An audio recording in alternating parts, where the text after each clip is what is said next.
Seja toda a gente bem-vinda ao É Apenas Fumaça, um programa de fumaça onde se fala sobre a sociedade com quem quer falar sobre ela. Eu sou o Ricardo Esteves Ribeiro. Hoje temos como convidada a Janine da Silva, investigadora em Ecologia, ex-bolseira de investigação na Universidade de Évora e ex-doutoranda de Biologia Molecular e Ambiental na Universidade do Minho. Bem-vinda. Olá. Sabia que há cientistas que ganham de 745 euros, que não têm direito a subsídio de desemprego, férias, Natal ou alimentação, que não são aumentados há 6 anos? Está naturalmente curioso de saber em que país, mas estou certo que já adivinhou. São os bolseiros de investigação científica. Este é um excerto de um artigo de opinião publicado no Jornal Público pelo investigador David Marçal em 2008, há mais de 10 anos. Isto podia servir para descrever a situação de quem faz investigação científica em Portugal hoje, em 2019. Completamente, sim. Mesmo o aumento salarial referido, só no ano passado é que teve uma atualização e estamos a falar de uma diferença desde 2002, portanto não diria melhor. Uhum. E há uma coisa que o David Marçal escreve aqui, esta coisa de que os bolseiros de investigação não têm subsídio de desemprego, férias, Natal, alimentação. Os investigadores não têm contratos de trabalho normais, como as outras pessoas têm? Não. Um investigador tem a sua situação, o seu vínculo laboral assenta no Estatuto Bolseiro. E o Estatuto Bolseiro não tem os mesmos critérios que um contrato de trabalho. Explica o que é isso de ser bolseiro. Ser bolseiro, a bolsa foi criada para formação avançada. São bolsas de formação avançada. Portanto, doutoramentos, mestrados, licenciaturas que seja, mas formação avançada. E neste momento o que acontece é que as bolsas são usadas para tudo. Para formação, mas também quando não é formação e é trabalho. Isto acontece em imensos casos, até em casos onde há o uso de bolsas para funções administrativas. Isto acontece. Vamos falar sobre isso também. E as bolsas não contemplam muitos direitos que um contrato de trabalho tem. Não há qualquer proteção social para um bolseiro. Um bolseiro tem direito a uma coisa que se chama seguro social voluntário, que é a única proteção social que existe para um bolseiro. E que é voluntário, ou seja, o bolseiro pode dizer sim, se quiser. Se quiser, e este valor vem extra ao vencimento da bolsa, é verdade. Mas isto tem muitas desvantagens. Primeiro, o seguro social voluntário refere-se ao escalão mais baixo da proteção social, que não corresponde ao vencimento de um bolseiro, seja o qual for, até porque o seguro social voluntário é igual para toda a gente e nós temos bolseiros com vencimentos completamente diferentes que pagam o mesmo para a Segurança Social. Ou seja, na prática estão a descontar para a Segurança Social como se estivessem a ganhar no escalão mais baixo. Exatamente, sim. Isto depois sejam ou não. Isto dá origem a uma carreira contributiva muito, muito prejudicada. E dá direito a subsídio de parentalidade e de doença. A questão é, há situações de bolseiros com doenças prolongadas que recebem menos de 300 euros por mês. E, portanto, isto acho que não tem cabimento nenhum, de forma alguma. Já vamos então aí ver as diferenças, na realidade, entre um contrato de trabalho e esse estatuto de bolseiro. A maior parte das bolsas, eu queria tentar perceber melhor o que é um bolseiro e que tipo de bolsas é que nós, na realidade, estamos a falar. Porque me disseste que as bolsas começaram para se poder financiar a formação avançada, portanto, os doutoramentos, licenciaturas, mestrados, pós-graduações até, mas hoje em dia a maior parte destes bolseiros têm 2 tipos de bolsas. Diz-me se eu estou certo. As bolsas individuais, que são para doutoramentos, portanto na realidade são as da formação avançada, mas depois as bolsas de investigação. E portanto é na prática investigadores que estão em grupos de investigação a trabalhar. Exatamente, mas as bolsas individuais também contemplam bolsas de pós-doutoramento. E já não estamos a falar de formação avançada. Estamos a falar de uma pessoa altamente qualificada que não está em formação, que já esteve durante o doutoramento e que continua com bolsas. As bolsas individuais não se resumem a bolsas para atingir um grau académico. Mas há muitos outros tipos de bolsas. Há bolsa de mestre, bolsa de licenciado, bolsas de iniciação à ciência, bolsas de gestão de ciência e tecnologia, quer dizer, isto não acaba. Mas bolsas efetivamente para atingir um grau académico, as coisas aí já são muito, muito, muito menores do que aquilo que realmente se passa no nosso país, em que a investigação vive, e eu posso dizer isto com total segurança, de bolseiros. Sem bolseiros não há investigação em Portugal.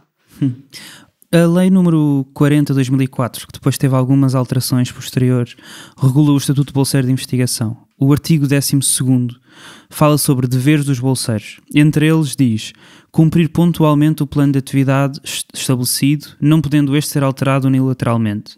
Cumprir as regras de funcionamento interno da entidade de acolhimento e as diretrizes do orientador científico. Apresentar atempadamente os relatórios a que este esteja obrigado, nos termos do regulamento e do contrato. Colaborar com as entidades competentes para o acompanhamento do bolseiro, facilitando a sua atividade e respondendo prontamente a todas as solicitações que lhe forem feitas no âmbito desse acompanhamento. Esta lista de deveres do bolseiro dá a sensação de que isto é um trabalho. Parece ter uma chefia, parece ter uma série de tarefas que são para fazer. Às vezes até tem um local de trabalho onde as pessoas têm que trabalhar. Tem. O doutoramento e também a investigação, e se calhar os dois são diferentes, não sei, has de me dizer, é um trabalho ou é estudo? Para mim é um trabalho. Se calhar pessoas têm opiniões diferentes. Para mim é um trabalho. O que eu estive a fazer como investigadora nos últimos 3 anos, para mim é trabalho. Eu estive a trabalhar, estive a produzir conhecimento, estive a investigar. As chefias, no âmbito das bolsas, são orientações. Nós temos orientadores, não é? Mas acaba por haver, depende muito das pessoas com quem nós trabalhamos, mas acaba sempre por haver uma hierarquia, e isso é normal em qualquer trabalho, não é só nas bolsas. Qualquer pessoa, até que se entra agora no mercado de trabalho, vai ter uma chefia, não é? E vai ter que ter orientações para começar a trabalhar. Uma pessoa sem experiência nenhuma tem que ter orientações. E, portanto, o que se passa numa bolsa, que não é uma bolsa para atingir um grau académico, é exatamente o que se passa numa pessoa que começa a trabalhar. Portanto, sim, eu diria que as condições de trabalho prático são exatamente as mesmas que num contrato de trabalho normal. Até a questão da exclusividade, que está inclusa ao Estatuto do Bolseiro. Portanto, quem tem uma bolsa tem que ter exclusividade. Exatamente, as bolsas são exclusividade, são todas em exclusividade, nós não podemos prestar serviços remunerados em qualquer outra entidade, e isto para mim é exatamente o mesmo que se passa num contrato de trabalho. Mas isso não é estranho?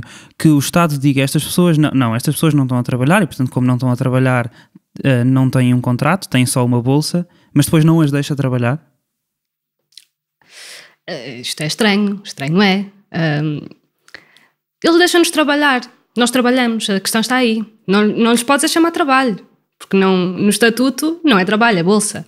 Mas na prática, há aqui uma grande diferença entre teoria e prática. Na teoria, isto é uma bolsa de formação avançada. Na prática é trabalho, um trabalho como outro qualquer, que deveria ter exatamente os mesmos direitos que um contrato de trabalho normal, que é o que não acontece quer dizer, uma bolsa é muito mais barata que um contrato. Ter um bolseiro ou ter alguém a contrato é muito mais vantajoso para as instituições ter um bolseiro. Os custos são muito mais baixos. E é por isto que se perpetua esta situação. Não tem que pagar 13º e 14º mês, subsídios, não há subsídio de férias, social. não há subsídio de alimentação. Eu acho que o único direito que ainda está aqui mais ou menos equiparável aos contratos de trabalho são os 22 dias de férias anuais. Porque tirando isso, direitos para bolseiros não há. E que consequências é que isso tem na vida de quem faz investigação? Que consequências práticas é que o facto de não ter esses direitos acarreta? Olha, eu sou-te muito sincera. Relativamente ao 13º subsídio de férias, eu não sei o que isso é. Portanto, eu não sei que impacto é que isso teria na minha vida se eu tivesse. Porque eu nunca tive. E, portanto, o que é que será que isso significa? Não sei. Mas posso-te dizer que o que mais me preocupa é a falta de proteção social para quem acaba uma bolsa. Nós acabamos uma bolsa e não temos subsídio de desemprego. Como é que eu vou resolver isto? Como é que eu vivo isto na minha vida como investigadora? Eu estive há pouco tempo no término de um projeto em que eu senti claramente que a minha produtividade baixou consideravelmente e até a minha motivação, porque eu não fazia a menor ideia o que é que ia acontecer à minha vida após o término. Eu sabia que no final do mês de dezembro eu não ia receber mais bolsa. E então, o que é que vai acontecer à minha vida? E isto é uma total instabilidade que é completamente incompatível com o desenvolvimento de um trabalho capaz. Não dá, porque nós estamos sempre em contagem decrescente. Mesmo no início de um projeto, que seja um projeto de 4 anos. Tu começas aquele projeto no início dos 4 anos e tu sabes que durante 4 anos tens um ordenado assegurado, mesmo sem o subsídio de férias e todos os outros direitos, subsídio de alimentação e o que seja. Mas tu sabes que aqueles 4 anos vais receber. Mas tu estás constantemente em contagem decrescente. Um mês que tu recebes é um mês a menos que tu tens assegurado. E, portanto, tens constantemente esta ideia na cabeça de que eu estou a trabalhar e estou a dar tudo de mim e estou a fazer o melhor trabalho que eu posso, mas eu não tenho nada no fim disto. Então chega ali também ali uma fase em que tens de te preocupar com o que é que vais fazer a seguir. E isto aqui é compreensível que não seja compatível com o desenvolvimento de um trabalho nos moldes que poderia ser desenvolvido se houvesse estabilidade. Tu escreveste um artigo que foi publicado no P3 no passado dezembro com o título "Ser investigador é doar o corpo à ciência mesmo antes de morrer". O que é que isso quer dizer? Isso quer dizer que para ser investigador tu tens que ter noção do sacrifício que tens que fazer para o resto da vida. Tu tens mesmo que gostar daquilo que fazes. Porque só gostando realmente de fazer investigação, na minha opinião, é que as pessoas são capazes de se manter numa situação laboral destas. Se não gostares, tu não consegues. Se tiveres a fazer uma coisa pelo dinheiro, que há pessoas que fazem coisas pelo dinheiro, na investigação isto é impossível. Ou tu gostas realmente de fazer investigação e aí sim estás a doar o corpo à ciência sem ter grande retorno, ou então é impossível. É impossível as pessoas continuarem na investigação. Mas, por exemplo, no teu caso, tu sentes que haveria outra possibilidade para ti? Ou seja, tu pensas do género, eu faço investigação porque não há outra possibilidade no mercado de trabalho, ou é porque tu queres fazer investigação? Eu, pessoalmente, gosto muito de fazer investigação e acho que tenho perfil de investigação. Há pessoas que não têm. Tenho muitos colegas de licenciatura e mestrado que nunca fariam investigação. Eu faço investigação por opção e porque realmente gosto e é isto que eu quero fazer. Mas eu tenho outras opções. Podem não ser fáceis e automáticas, mas a investigação também não é fácil e automática. Portanto, isto foi uma opção minha, sim. É uma opção minha porque gosto daquilo que faço. Mas há outras opções. O setor privado existe.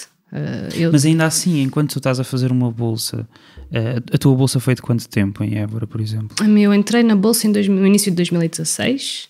Uhum. O projeto já Portanto, tinha começado. 2, 3 anos. Foram quase 3 anos, sim. Quase 3 anos. Portanto, tu entras numa bolsa em que tu sabes que vais ter exclusividade, não é? Portanto, certo. Tu não podes trabalhar fora do teu trabalho, que não tem um contrato de trabalho, como já falámos. Quando a bolsa acaba e tu tens de encontrar um trabalho, vamos imaginar que tu não querias ficar na investigação por uma série de razões que tu até própria já explicaste que poderiam fazer com que tu decidisses sair da investigação. Tu também provavelmente não conheces o mercado de trabalho, não conheces as outras empresas. A exclusividade também tem esse senão de fazer com que estas pessoas que já não têm grande segurança, porque os seus contratos não lhe dão grande segurança de estabilidade e, portanto, vivem numa situação precária, depois também não conseguem chegar ao mercado de trabalho da maneira mais eficiente. Não, é muito difícil chegar ao mercado de trabalho no setor privado depois de entrar na investigação. Mesmo antes é difícil. Neste momento, acho que qualquer pessoa que quer se ingrar no setor privado é difícil. Nessa área, na área de ecologia. Na área de ecologia, sim. É muito difícil. Mas claro que se eu tivesse passado estes últimos 3 anos a tentar no setor privado, com certeza que tinha currículo para o setor privado, que é um bocadinho diferente da investigação, teria conhecimentos, contactos, as pessoas conheciam o meu nome.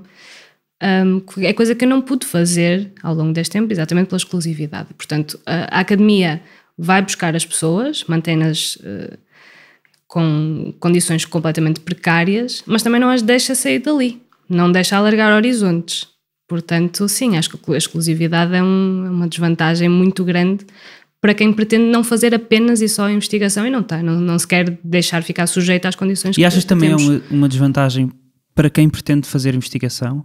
Ou seja, se achas que isso quebra uma possível ligação entre, a investigação e o mundo fora da investigação? Ou seja, se a razão pela qual tu achas que a exclusividade não faz sentido é apenas porque quem quiser depois fazer algo que não é investigação tem menos oportunidades, ou é também porque há qualquer coisa que se perde da ligação entre a investigação e o mundo que está fora? Sim, há uma falta de ligação não só entre a investigação e o setor privado, mas entre a investigação e o mundo inteiro. Mas como é que isso se resolve? Com uma melhor comunicação de ciência, com uma transparência maior, com uma colaboração entre entidades públicas e privadas, com menos competição, menos... acho que esta é uma ideia que eu tenho, que muitas entidades privadas têm um certo estigma com a academia. Isto tem que ser, este paradigma tem que ser quebrado, tem que haver mais horizontalidade, digamos assim. Porque nós estamos todos a trabalhar para o mesmo e muitas vezes estamos efetivamente todos a trabalhar para o mesmo. Portanto, eu acho que a comunicação aqui seria o mais importante. E é difícil, sim, passar da investigação para o setor privado, exatamente talvez pelo estigma que existe em relação à academia. Em 2018, as bolsas de doutoramento foram atualizadas, portanto, aumentadas. Pela primeira vez desde 2002, de 980 euros para 993 euros, 43 cêntimos, no caso de um doutoramento feito em Portugal. Portanto, foi um aumento de 13 euros, depois de 16 anos sem aumentos. As restantes bolsas foram apenas atualizadas este ano, na sequência do Orçamento do Estado de 2019. A bolsa de doutoramento ultrapassou os 1.000 euros pela primeira vez, portanto aumentou no ano anterior de 980 para 993 e agora este ano, em janeiro, para 1.003,26 cêntimos. As bolsas de pós-doutorados estão agora nos 1.509,80 cêntimos. As bolsas de investigação ficaram nos 752,38 cêntimos para quem é licenciado ou licenciada e 989,70 para quem é mestre. Esses aumentos foram suficientes? Não. Isto não é significativo. Estamos a falar de 10, 20 euros. Isto não é significativo no orçamento mensal de uma família, por exemplo. Não é. Mas eu acho que, relativamente a estes aumentos, não são suficientes, sim. Mas eu acho que há questões muito mais urgentes do que propriamente o aumento dos vencimentos. São coisas que têm que se fazer e têm que se atualizar os vencimentos dos bolseiros até para equiparar a inflação que houve desde 2002, não é? Mas acho que há questões mais urgentes e a mais urgente de todas é efetivamente acabar com as bolsas. Acho que isso é mais urgente do que aumentar 10, 20 euros. Mas aumentares, tu achas que não deve ser o aumento das bolsas que deve ser visto como uma vitória, mas sim o acabar com as bolsas? Para mim completamente. Acho que é muito mais importante neste momento ter uma prioridade em acabar com bolsas e sim ter direitos e proteção social do que aumentar valores, até porque nunca vai ser comportável um aumento significativo. Isto, num curto espaço de tempo, nós não podemos estar a pedir um aumento de 100 ou 200 euros. Isto não é comportável. E, portanto... Não é comportável para quem? Para os orçamentos para o Orçamento de Estado, para os orçamentos das instituições. Mas é comportável contratar as pessoas todas que estão em bolsas? Deveria ser e tem que ser. Tem que ser. Porque provavelmente o orçamento ainda tem de ser maior para poder fazer isso. Claro que tem, um contrato é mais caro. Mas é por isso mesmo que eu estou a dizer. Mais caro até do que provavelmente aumentar 300 euros na bolsa. Acredito que sim, não fiz contas, porque tem que se pagar a segurança social, uma série de impostos, etc. Mas é por isso mesmo que eu estou a dizer. Eu também temos que fazer aqui um compromisso, não é? Não se pode pedir tudo. Eu sou muito portuguesa em algumas coisas e uma delas é eu já me contento com alguma coisa. E neste momento eu posso dizer que me contentava com acabarem com as bolsas. E acho que é completamente incomportável aumentarem substancialmente o valor das bolsas e não manterem as bolsas. Isto não dá. Portanto, a minha prioridade, e como cidadã até, seria eu quero um contrato, eu só quero um contrato de trabalho. Quero um contrato, isto é o mais importante para mim. Eu não me importo de continuar a receber o que recebi até agora. Mas eu preciso de direitos, eu preciso de proteção social. Isto para mim é a prioridade. Vamos falar então das bolsas. Tu candidataste no último concurso individual para uma bolsa de doutoramento. Conta-nos como é que é esse processo de candidatura. É uma angústia. Nós temos plena noção da competição que existe, temos noção das taxas de aprovação, temos noção do protagonismo de algumas áreas sobre outras, temos noção daquilo que a FCT conta, mas isto muda todos os anos. E, portanto, é um processo muito difícil. Para mim foi muito complicado, pessoalmente, tomar a decisão de eu vou fazer doutoramento. Para mim, só esta decisão foi uma decisão complicada. Porquê? Porque eu ainda encaro o doutoramento como se calhar ele era encarado há muitos anos atrás, que para mim é um processo muito importante para a minha formação. E eu quero acabar o doutoramento a ser cientificamente independente. Com isto quero dizer, eu quero acabar o meu doutoramento a conseguir fazer a investigação sozinha. A ser capaz de... e portanto eu estava à espera de me sentir preparada para, acho que eventualmente senti-me preparada para e decidi candidatar-me à FCT. Aquilo é uma quantidade de burocracia impossível. Os critérios mudam todos os anos, os critérios de avaliação mudam todos os anos, documentos que pedem são diferentes. Tu escreveste num artigo no tal artigo que eu já mencionei, que se chama Ser Investigador é doar o corpo à ciência mesmo antes de morrer, o seguinte: alguns de nós lutam por uma bolsa de doutoramento financiada pela Fundação para a Ciência e Tecnologia, FCT. Julgo que esta seja a primeira vez que nos deparamos com a realidade de ser cientista em Portugal, numa batalha que se repetirá ciclicamente até ao fim de uma carreira na investigação. Estamos sozinhos e a competição é louca e voraz. Podia continuar esta exposição descrevendo a incoerência nas avaliações por parte da FCT, as alterações anuais nos critérios de avaliação, a disparidade nas bolsas atribuídas por painel, mas tudo isto já é certo e sabido por todos os que alinham nesta frente de combate. Opto apenas para vos resumir. A estratégia de avaliação da FCT numa só palavra: cortar. Talvez contar o mérito que resta a metro. O que é que tu queres dizer com isto? Com o facto de a estratégia da avaliação da FCT ser cortar? É pela minha experiência pessoal. A FCT tem... Eu falo das bolsas de doutoramento especificamente, que é aquilo que eu conheço melhor. Há vários critérios de avaliação para avaliar uma candidatura. Eles dividem-se em perfil do candidato... Mérito do candidato, mérito do programa de trabalhos e mérito das condições de acolhimento. Falando da minha experiência, estou a falar de mim agora, não estou a falar do mundo. Eu tive uma ótima nota no perfil do candidato. Eu tive uma ótima nota... Que quer dizer o quê? Isto é até sempre em 5, né? O máximo é 5, é sempre 0 a 5. Eu tive no perfil do candidato acho quase 4.4 ou 4.34, uma coisa assim. De 1 a 5, na realidade. 5, de 1000 a 5000. Exato. No programa de trabalhos também tive muito boa nota. É boa, quer dizer, foi acima de 4, foi 4.2 ou 4.3, enfim, não me lembro agora dos valores concretos, mas eu sei que nestes dois critérios eu tive boas notas. Ou seja, o mérito do candidato é basicamente o percurso académico, currículo pessoal, e o currículo, não é? Sendo que o percurso académico é matemática e aqui não há forma de dar a volta, é uma fórmula, é a média de licenciatura mais a média de mestrado a dividir por 2, portanto aqui não há mesmo volta a dar. Depois tem o currículo. Que tem a ver com o quê? Pois aqui é capaz que isto fica um bocadinho difícil de compreender como é que a FCT faz isto, porque nos critérios eles não dizem exatamente isto é feito assim e vamos calcular assim ou assim. Não, eles dizem que todo o perfil é tido em conta como um todo e que depois será atribuída uma nota consoante isto. Olha, isto não é verdade. Isto não acontece. Porquê? Ou porquê é que tu dizes isso? Porque o que eles contam são o número de publicações. Publicações de artigos científicos. Exatamente, publicações de artigos científicos em revistas internacionais indexadas.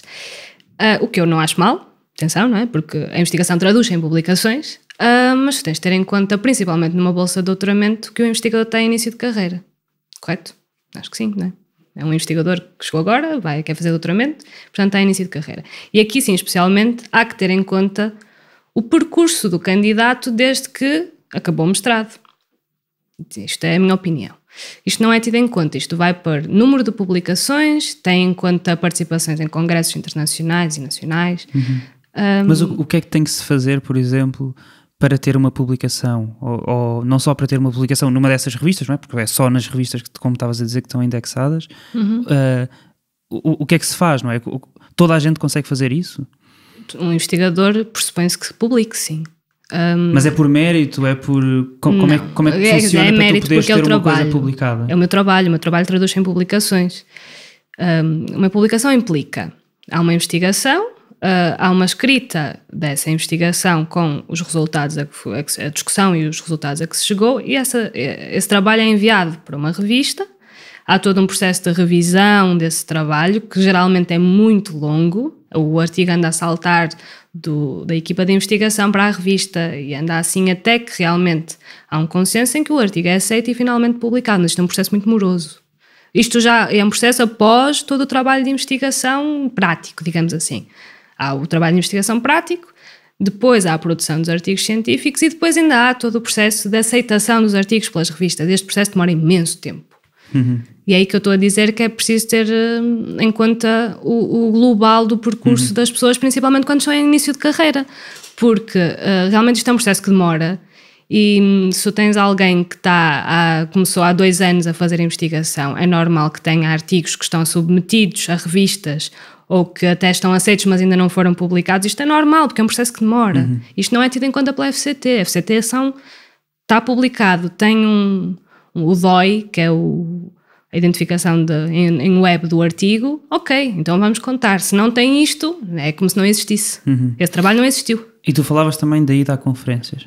Sim, também. Sim, isso tem em conta. Tiveram em conta, pelo menos na minha candidatura, tiveram isso em conta. Mas como é que quem é que cobra os custos de uma ida à conferência, por exemplo? Depende. Numa bolsa de investigação como a que eu tinha, que era uma bolsa de investigação para mestre, é o projeto. O projeto cobre esses custos. Numa bolsa de doutoramento, até há bem pouco tempo, houve uma fase em que a FCT deixou de pagar idas a congressos. Isto aconteceu. Atualmente, segundo sei, voltaram a financiar este tipo de... O valor também foi muito reduzido, não é? Nos últimos tempos foi reduzindo ao longo do tempo. Sim, mas pelo menos pagam alguma coisa. Neste momento já pagam alguma coisa. Em projetos, são os projetos que, quando estamos a falar de projetos com financiamento europeu, é o próprio projeto que paga as locações e a inscrição no congresso. Okay. Então essa parte é o mérito do candidato, não é? É a primeira parte e é a parte que em 2018, já vamos falar das alterações, mas em 2018 valia 50% para o ranking, isso mesmo, não é? Sim. O segundo critério é o mérito do programa de trabalho, não é? O que é que isso quer dizer, o mérito do programa de trabalho?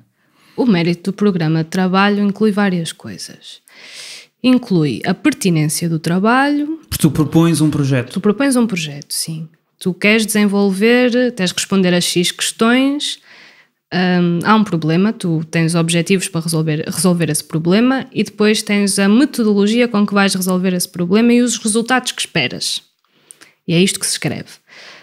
E depois tens um conjunto de avaliadores que vão perceber se aquele projeto é pertinente ou se não é, na opinião deles, se é pertinente, se não é, se é execuível. É um conjunto de avaliadores, sim. Se é execuível no espaço de tempo que tu propões para o desenvolvimento daquele trabalho e depois é atribuída uma nota consoante estes critérios. O mérito das condições de acolhimento, que é o terceiro ponto, certo?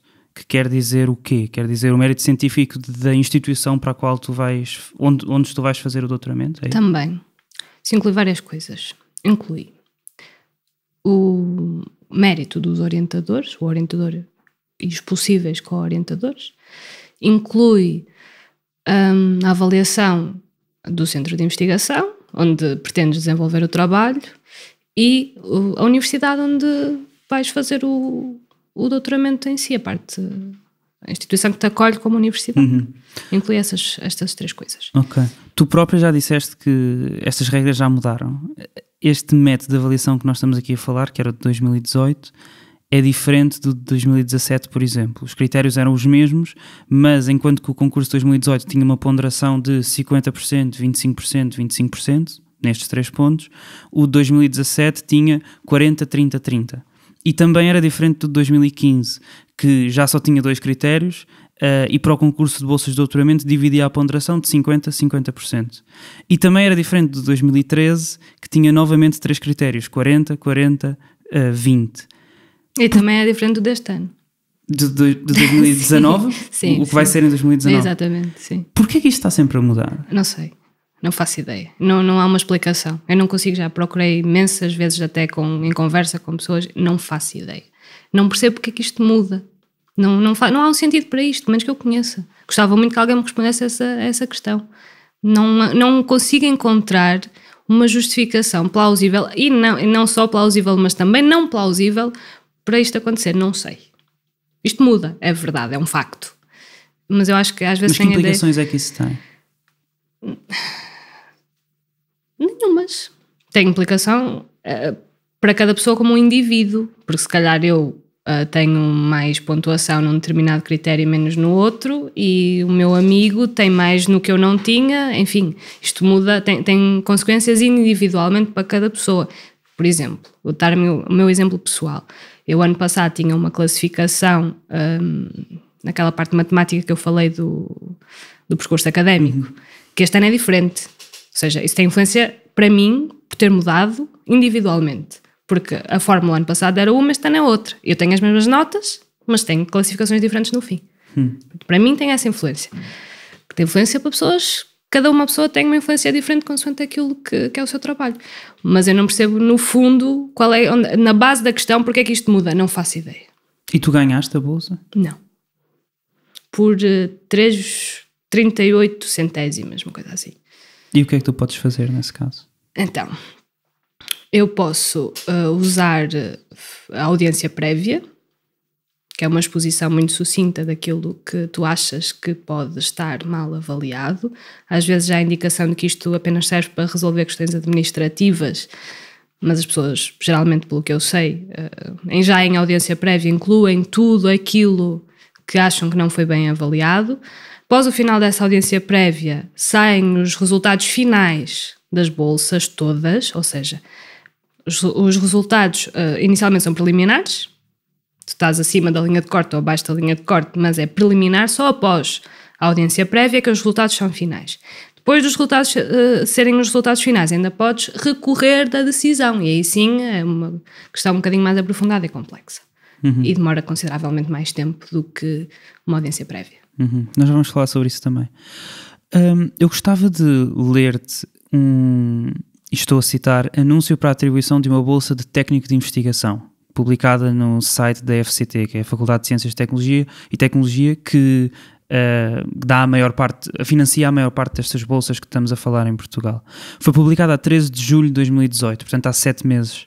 Lê-se: está aberto concurso para a atribuição de uma bolsa de técnico de investigação, BTI, para exercer funções no Departamento de Química. 1. Área científica, Química. 2. Requisitos de admissão, curso profissional de técnico de análises laboratoriais, nível 4. 3. Plano de trabalhos. O objetivo da atividade é garantir o bom funcionamento das aulas práticas, nomeadamente atualização dos protocolos necessários, acompanhamento das aulas laboratoriais e garantir o bom funcionamento dos turnos, limpeza e arrumação do material e equipamento, manter os estoques de material e reagentes, apoio na gestão do laboratório, montagens, operação de equipamentos, pedido de orçamentos, preenchimento de requisições e reagentes e material e requisições para serviços técnicos. Isto não parece apenas um trabalho administrativo? Não diria, quer dizer, administrativo se calhar não diria, mas é um trabalho de um técnico laboratorial, claramente. Isso não, onde é que isso tem? O que é que isso tem de investigação? O que é que isso tem de formação avançada? Mas isso não acontece só na Química, acontece em muitos outros sítios. Mas não, porque isto é uma bolsa também? Não sei. Não é uma bolsa, isso é um trabalho que nem dá, na minha perspectiva... Mas isto chama-se Bolsa de Técnico de Investigação. Se fores à tabela das tipologias de bolsa que até há na FCT, no site da FCT, eu não me lembro de ver lá a Bolsa Técnica de Investigação. Essa é nova para mim.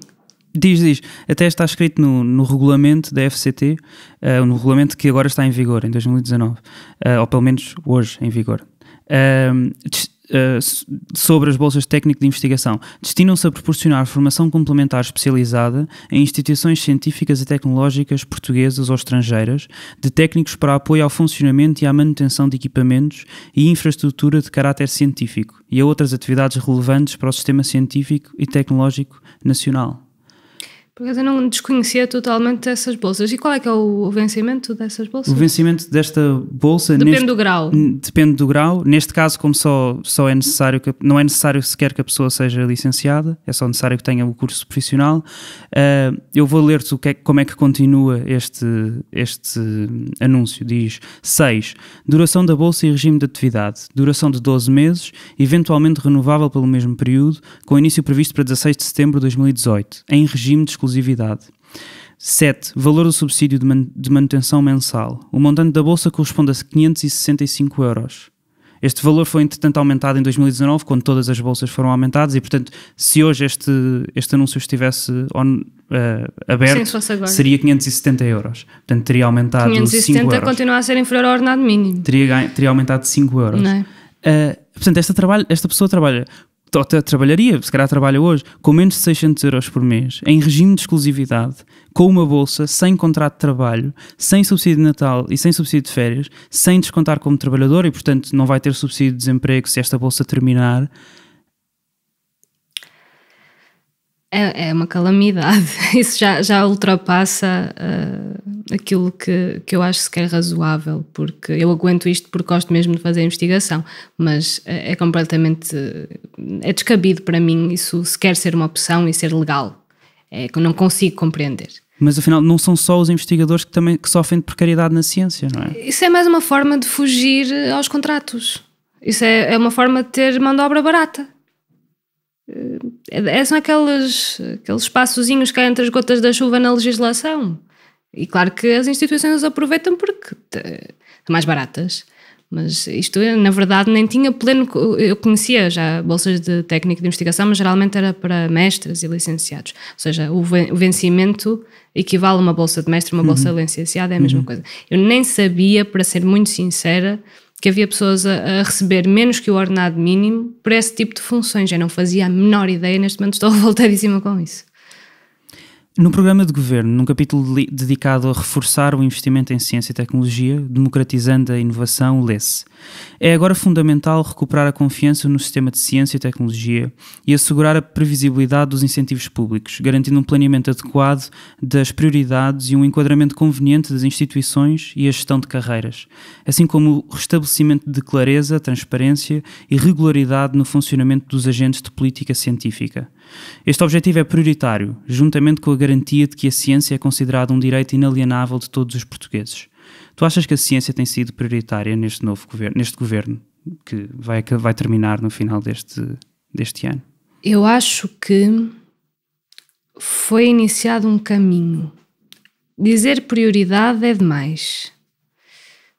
Ainda que o que tem sido feito ou não tenha sido aplicado ou não tenha a eficiência desejada, acho que é de valorizar o ir mexer no que estava. É de valorizar. Mas não acho que seja correto dizer que é uma prioridade. Não. Simplesmente começou-se a fazer alguma coisa e isso é de louvar. Sim. Mas o que foi feito até agora, talvez por... às vezes nem é propriamente culpa do governo em si, mas não está a acontecer com a eficiência desejada, muito menos com a rapidez que deveria.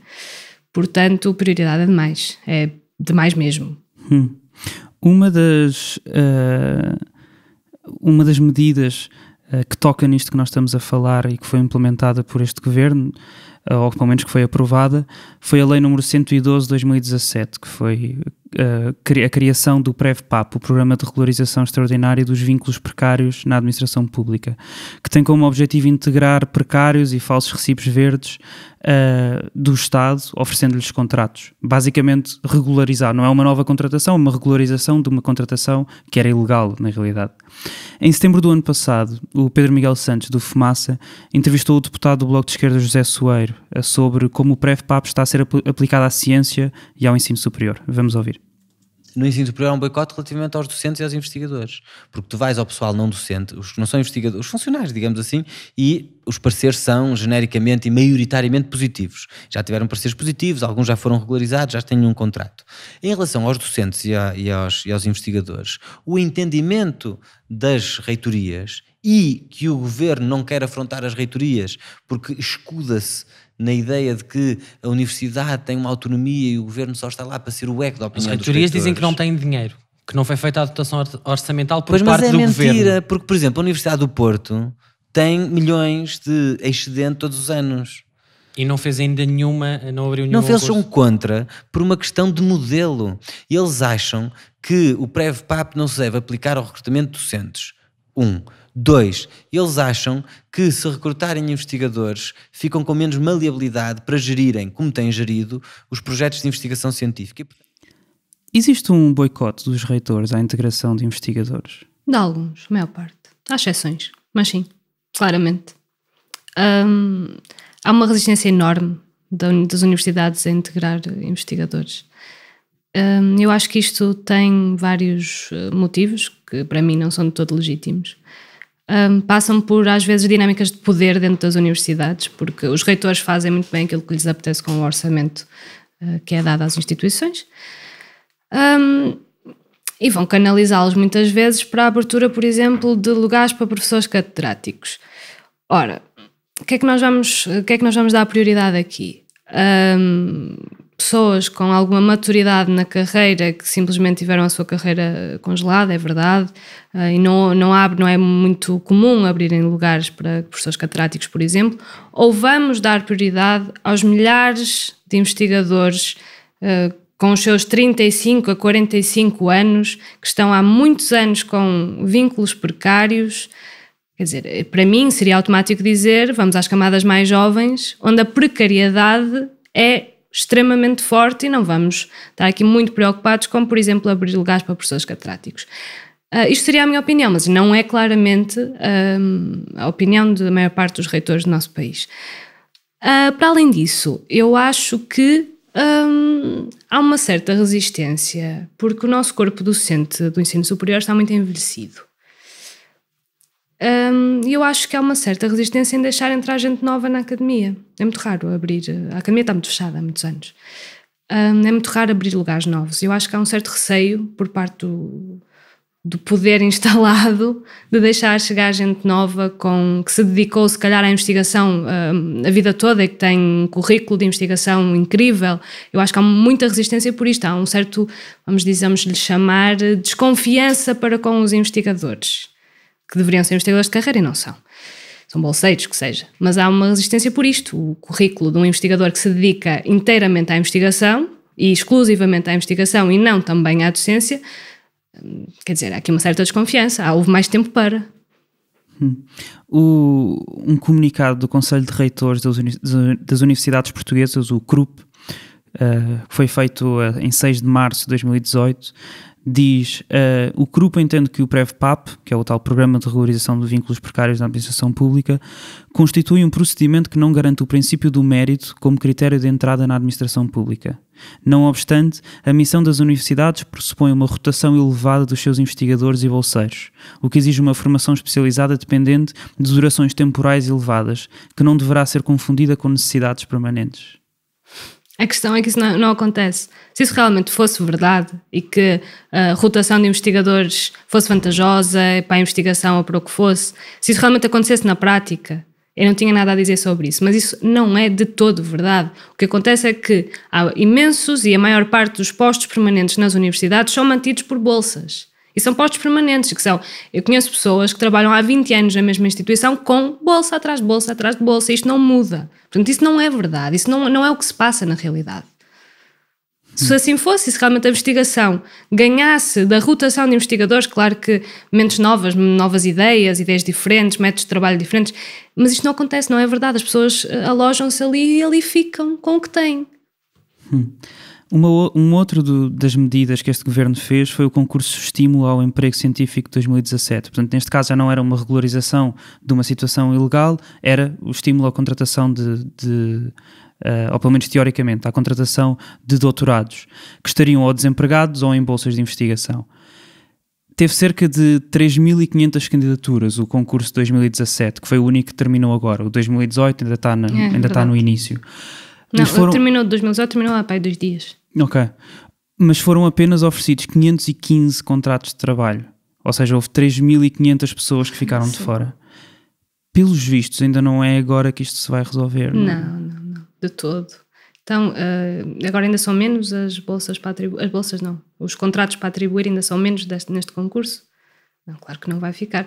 O governo alega que há muitas outras formas de contratar doutorados, o que também para mim não é verdade. Porque diz que existem outras maneiras de... E depois ele inclusive diz que primeiro diz que há pleno emprego para doutorados, o que é completamente mentira. Isso foi feito numa entrevista há 3 ou 4 semanas. Nós neste momento estamos a gravar no dia 23, no sábado. Isso foi numa entrevista no dia 1, em que o jornalista Samuel Silva, do Público, pergunta ao ministro Manuel Leitor, o ministro da Ciência, Tecnologia e Ensino Superior, pergunta-lhe: estamos numa fase de pleno emprego dos doutorados em Portugal? Ele diz: não tenho dúvida nenhuma que sim. Não estamos não. Longe disso, muito longe. Há aqui várias coisas. Primeiro, depois já ouvi umas justificações de macroeconomia, não sei o que, eu acho que isso é para enganar toda a gente. Porque isso não é verdade. Temos que ter aqui em conta que há postos de pós-doutorados que têm sido deixados, ou seja, não têm pessoas qualificadas a concorrer. Porquê? Porque no desespero que é ser investigador neste país, eu vou concorrer para tudo o que me aparecer. Como os pós-doutorados também o fazem. Se eu tenho 10, nunca há 10, mas se eu tenho 5 ou 6 concursos ao que eu posso concorrer como doutorado, eu vou concorrer a todos, porque pode ser que me permita aqui arranjar mais 4 ou 5 ou 6 anos de ordenado. Portanto, depois há pessoas que entram aqui e depois deixam outro concurso porque entraram num, se calhar lhes pareceu melhor. Seja, candidataram-se a vários e ganharam 2 e, portanto, acabam Exatamente, isso acontece. Eu acho que é o... daí que vem a ideia de que há pleno emprego, porque há postos que não são preenchidos. Mas isso é pelo desespero. E depois há muita gente que, tanto no concurso de emprego científico que é deixado de fora, completamente de fora. Então temos os números dizem tudo. Se foram deixadas 3.600 pessoas de fora, 3.500 pessoas de fora no último concurso. Neste concurso ainda abriram menos vagas. Vão ficar pessoas de fora. É óbvio que vão. A Direção-Geral de Estatística e Educação de Ciência dizia que em junho do ano passado, portanto são os dados mais recentes, havia 200 doutorados desempregados. Mas porquê é que nós não podemos confiar nessas estatísticas? Eu explico muito facilmente porquê. O que é que um bolseiro ganha em inscrever-se no centro de emprego? Nada. Rigorosamente nada. Portanto, é normal que haja muitos desempregados, doutorados desempregados, que não estejam inscritos no centro de emprego. Eu diria, arrisco mesmo a dizer que a maior parte deles não estão inscritos. Nós não ganhamos nada com isso.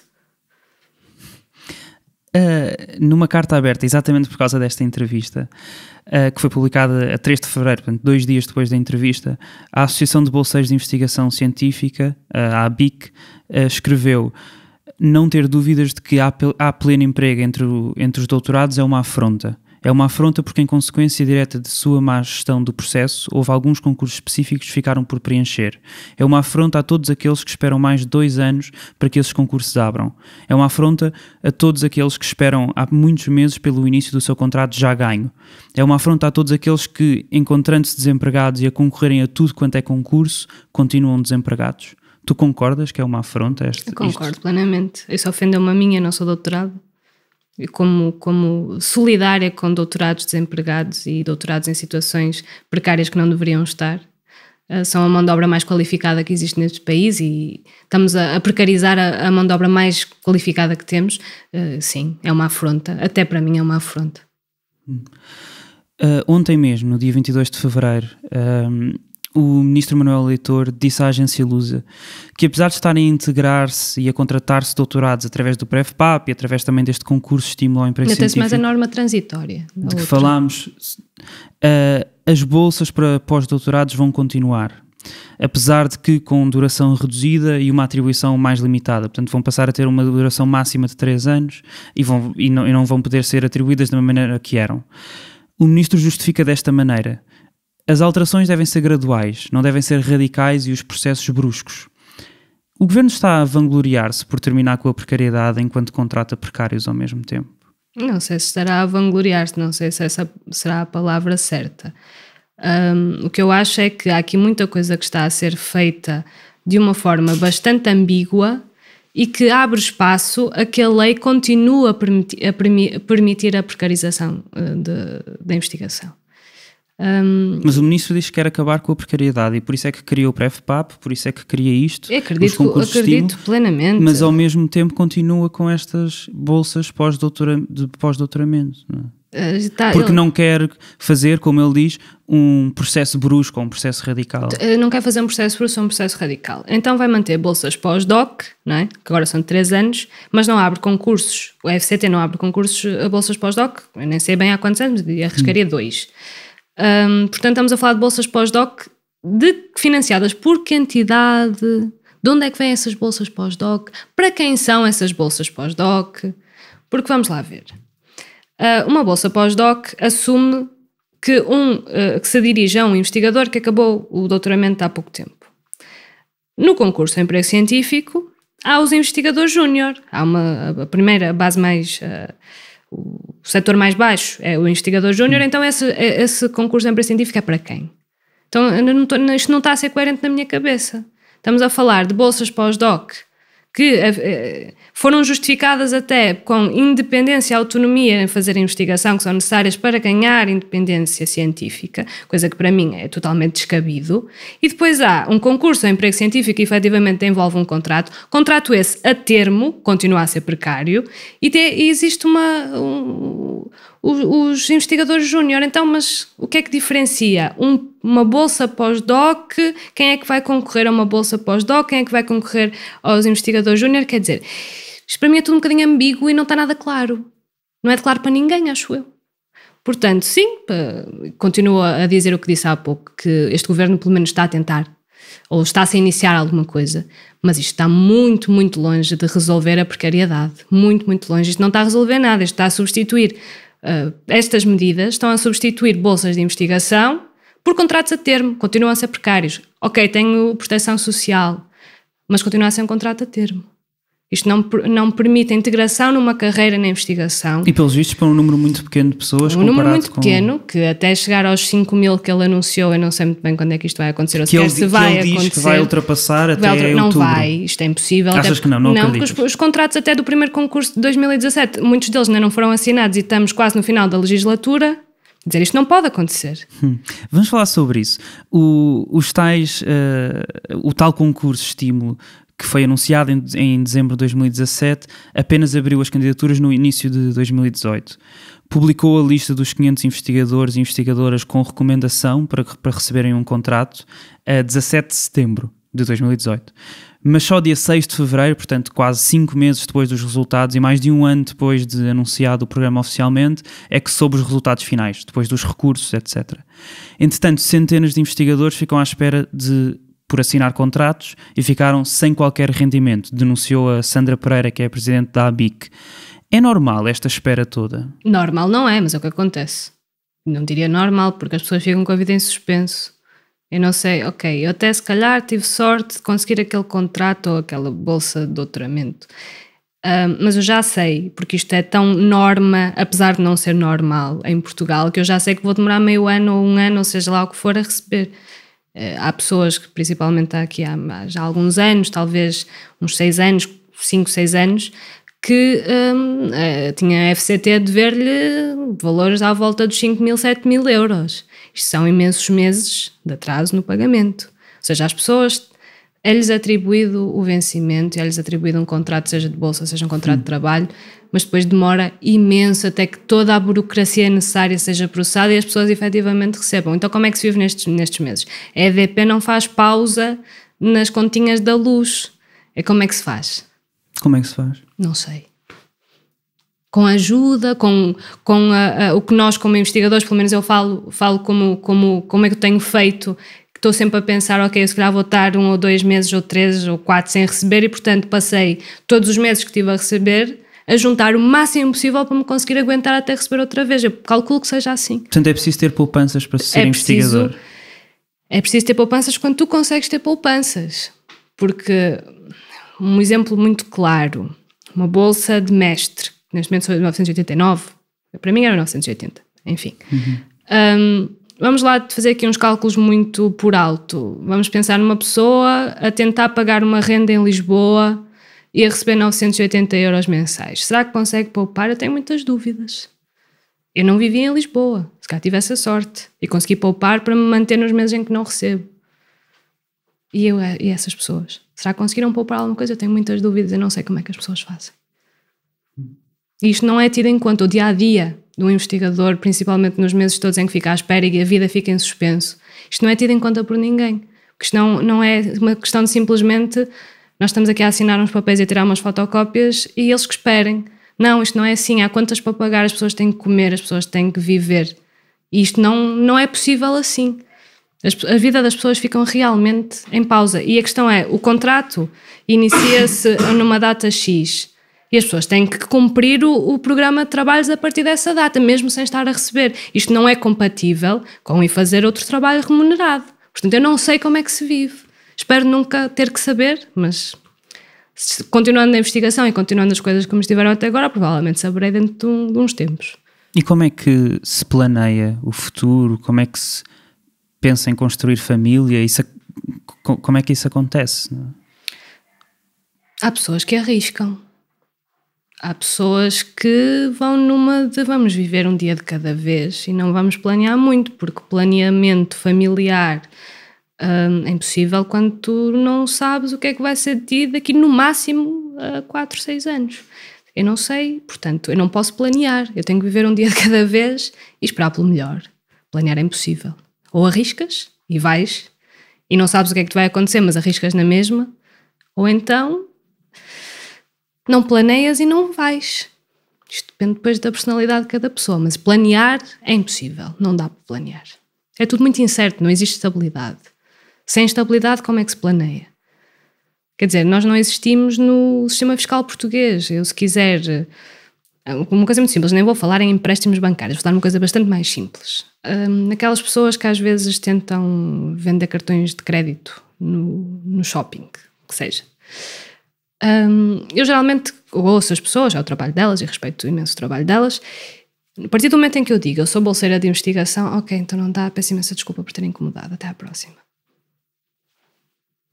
Estou a falar de uma coisa assim tão simples quanto um cartão de crédito que está a ser vendido num shopping. E nem estou a falar de um empréstimo bancário, porque se eu falar de um empréstimo bancário isto tem consequências muito maiores no planeamento de uma vida. E nós não existimos. Este foi mais um episódio do Apenas Fumaça, um programa Fumaça onde se fala sobre a sociedade com quem quer falar sobre ela.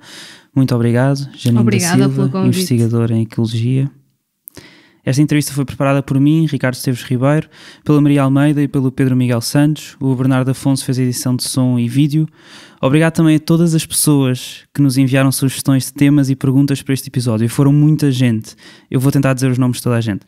Diana Dias de Carvalho, Alice Margarida Jesus, Ricardo Lopes, Sofias da Palma Rodrigues, Joana Pisoeiro, Aisha, Filipa Abraham James, Teresa Santos, Joana Serrano, Joana Rita Souza, Márcio Barcelos, Diana Catarina, Diana Barbosa, Adriano Cerqueira, Nuno Vaz, Cátia Cardoso, Joana Beja, Henrique Jota, Joana Flores, Filipa Fernandes, Ana Balona de Oliveira, João Forte, Ruben Ishua, Helena Romão, Diogo Almeida, Filipe Oliveira, Miguel Figs, Rui André, Taísa Oliveira, Inês Pereira, João Cão, Cristina Gameiro, Salomé Esteves, Eliana, Adam Mahler, Jorge Sampaio, Ni Martins, João Costa, Patrícia Borges Longo. Muito obrigado. Fazem ainda parte da equipa Fumaça Ana Freitas, Frederico Raposo, Sofia Rocha, Tomás Pereira e Tomás Pinho, Mo Tafas e Joana Batista, que entrou a semana passada. Muito bem-vinda. A música é dos Lotus Fever. Houve mais episódios em fumaca.pt, no YouTube, no Spotify ou na tua aplicação de podcasts. Até já.